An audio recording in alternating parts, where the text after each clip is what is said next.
We were sent to find an ancient weapon called human. The war had dragged on for centuries. Empires rose and fell. Fleets clashed in burning skies, and entire worlds turned into ash. Our people, the Zaith, were losing. The Karth Dominion pressed us to extinction with their endless numbers and their cruelty. Desperation drove our leaders to unearth old myths. Among the crumbling star charts and forgotten records, one phrase kept resurfacing. The weapon called human. It wasn't a cannon, nor a fleet, nor an AI. It was something older, something alive. And so, a squad of us was chosen, myself among them. I, Rilane, archivist and reluctant soldier, was tasked to accompany war veterans and zealots alike into Forbidden Sector, where even navigational computers glitched at the coordinates. We traveled for weeks, passing through graveyard systems where no sun shone, until we reached a pale world scarred by ice and ruin. The scanners detected structures, collapsed but recognizable. Cities, millions of years old. "This is the place," whispered Captain Vorik, his carapace plates rattling in awe. "This is where the humans slept." We descended, the ruins of humanity. Wind howled across broken towers. The ground cracked beneath our weight, revealing veins of metal and glass. Our instruments hummed with strange signals, pulses like heartbeats buried deep. "Are we sure this isn't just a myth?" one of the younger soldiers muttered. I hushed him because I too doubted. What weapon could a long-dead species provide? But the deeper we went, the stronger the signals became. They led us into a vault, sealed in layers of alloy our plasma torches barely cut through. At last, the doors yielded. Inside stood a single chamber, and in its center, a coffin of transparent crystal. Inside the coffin lay a figure, not insectoid like us, not scaled like the Karth. Soft, fragile-looking, with skin the color of dawn, hair dark as void. 2 arms, 2 legs, no claws, no natural armor. It was absurd. "This is it," scoffed Vorik. "This tiny thing? This is a great weapon." But I, who had studied every scrap of human record, felt my heart stutter, because I recognized it instantly. "Yes," I whispered, "this is a human." Awakening the past. We debated whether to open the coffin. Legends warned, do not wake a human lightly. But orders were clear. We needed salvation. So we activated the mechanism. The crystal hissed open. Cold mist spilled across the floor. The figure inside gasped and convulsed. Eyes opened. They were not like ours, faceted or compound. They were 2 deep pools of color, piercing, alive. The human sat up. "Where am I?" it croaked, voice rough with disuse. None of us spoke at first. Then Vorik stepped forward, forcing confidence. "You are on the world of your ancestors. We have come seeking the weapon called human." The human blinked, then laughed. A harsh, broken sound. "Weapon? You think I'm a weapon?" The air in the vault seemed to shiver. My antennae tingled with static. Even unarmed, this being radiated presence. "What is your name?" I asked carefully. The human looked at me, gaze sharp as plasma fire. "My name is Elias." Learning what they were, we brought Elias to our ship. At first, he stumbled like a hatchling, his limbs weak from ages of sleep. But he adapted quickly, too quickly. Within days, he was walking. Within weeks, sparring with soldiers, copying movements just by watching. He questioned everything. Our ship, our language, our history. He devoured knowledge with a hunger I had never seen. And the more he learned, the more I began to understand why humans had been feared. It was not strength, though Elias grew strong. It was not speed, though he moved faster every day.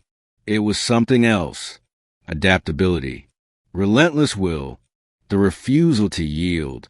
Elias listened to the tales of our war with the Karth Dominion. He listened to our desperation. And then he looked us in the eyes and said, "Show me the enemy." First encounter. We didn't believe him at first. A single human against a fleet? Absurd. But our scouts reported a Karth raiding party approaching, and Elias insisted on joining. Vorik armed him with a plasma rifle, thinking it a joke, but Elias carried it as if born to. When the Karth descended, the battle was chaos. Chittering monsters with armor hides swarmed us. Our lines faltered, and then Elias moved. He did not fight like us, precise and defensive. He charged. He screamed. He bled. He tore weapons from enemies' claws and turned them against their owners. Where we retreated, he advanced. Where we despaired, he laughed, a wild, fearless sound. The Karth faltered. For the first time in generations, they retreated. We stood in stunned silence among the wreckage. Elias wiped blood from his face and grinned. "Now I remember," he said softly. "This is what we were. Fear and reverence." Word spread. One human had done what legions could not. Some of our soldiers began to worship him. Others feared him. The archivist, pored over old fragments and began to see the truth.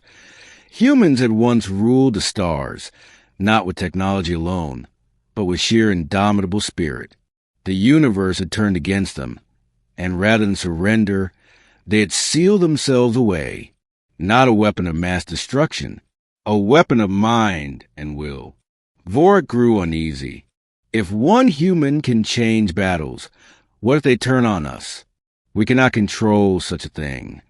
I wanted to disagree, but I too had seen the fire in Elias's eyes. The turning point. It came during the siege of Iraq, when the Karth unleashed their full fleet. Dozens of ships, enough to wipe us out.